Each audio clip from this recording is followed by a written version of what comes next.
पहला पाठ उत्पत्ति ग्रंथ अध्याय 15 पद संख्या 5 से 12 और 17 से 18 तक। ईश्वर ने इब्राहिम को बाहर ले जाकर कहा, आकाश की ओर दृष्टि लगाओ और संभव हो तो तारों की गिनती करो। उसने उससे यह भी कहा, तुम्हारी संतति की संख्या इतनी ही बड़ी होगी। इब्राहिम ने ईश्वर में विश्वास किया और इस कारण प्रभु ने उसे धार्मिक माना। प्रभु ने उससे कहा, मैं वही प्रभु हूँ जो तुम्हें इस देश का उत्तराधिकारी बनाने के लिए खलदियों के ऊर नामक नगर से निकाल लाया था। इब्राहिम ने उत्तर दिया, हे प्रभु मेरे ईश्वर, मैं यह कैसे जान पाऊंगा कि इस पर मेरा अधिकार हो जाएगा। प्रभु ने कहा, 3 बरस की कलोर, 3 बरस की बकरी, 3 बरस का मेढ़ा, 1 पंडूक और 1 कपूत का बच्चा यहाँ ले आना। इब्राहिम ये सब ले आए। उसने उनके 2-2 टुकड़े कर दिए और उन टुकड़ों को आमने सामने रख दिया, किंतु पक्षियों के 2-2 टुकड़े नहीं किए। गिद्ध लाशों पर उतर आए, किंतु इब्राहिम ने उन्हें भगा दिया। जब सूरज डूबने पर था तो इब्राहिम गहरी नींद में सो गया और उस पर आतंक छा गया।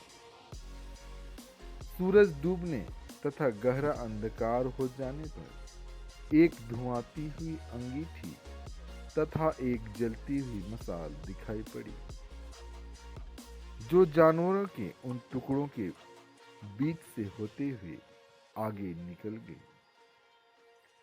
उस दिन प्रभु ने यह कहकर इब्राहिम के लिए अपना विधान प्रकट किया, मैं मिस्र की नदी से लेकर महानदी अर्थात फरात नदी तक का यह देश तुम्हारे वंशजों को दे देता हूँ। दूसरा पाठ फिलिपियों के नाम संत पौलुस का पत्र अध्याय 3 पद संख्या 17 से 21 तक और अध्याय 4 पद संख्या 1। भाइयों, आप सब मिलकर मेरा अनुसरण कीजिए। मैंने आप लोगों को एक नमूना दिया, इसके अनुसार चलने वालों पर ध्यान देते रहिए, क्योंकि जैसा कि मैं आपसे बार बार कह चुका हूं और अब रोते हुए कहता हूं, बहुत से लोग ऐसा आचरण करते हैं कि मसीह के क्रूस के शत्रु बन जाते हैं। उनका सर्वनाश निश्चित है।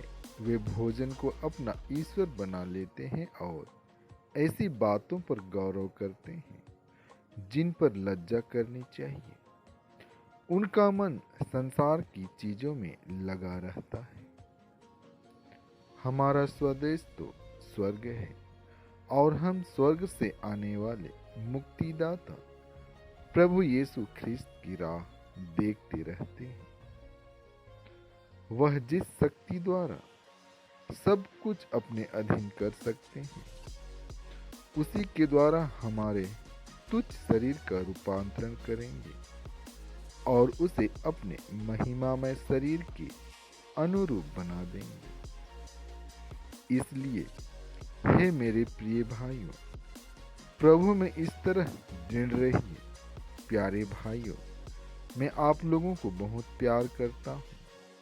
आप मेरे आनंद और मेरे मुकुट हैं। संत लूकस आज का पवित्र सुसमाचार अध्याय 9 पद संख्या 28 से 36 तक।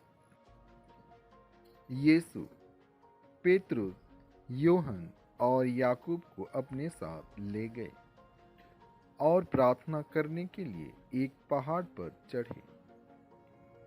प्रार्थना करते समय यीशु के मुखमंडल का रूपांतरण हो गया और उनके वस्त्र विद्युत की तरह उज्जवल होकर जगमगाने लगा। दो पुरुष उनके साथ बातचीत कर रहे थे। वे मूसा और एलियस थे, जो महिमा सहित प्रकट होकर यरूशलेम में होने वाली उनकी मृत्यु के विषय में बातें कर रहे थे। पेतरुस और उनके साथी जो ऊँघ रहे थे, अब पूरी तरह जाग गए। उन्होंने यीशु की महिमा को और उनके साथ उन दो पुरुषों को देखा। वे विदा हो ही रहे थे कि पेतरुस ने यीशु से कहा, गुरुवर, यहाँ होना हमारे लिए कितना अच्छा है। हम 3 तंबू खड़ा कर दें, एक आपके लिए, एक मूसा और एक एलियस के लिए। उसे पता नहीं था कि वह क्या कह रहा है। वह बोल ही रहा था कि बादल आकर उन पर छा गया और वे बादल से घिर जाने के कारण भयभीत हो गए।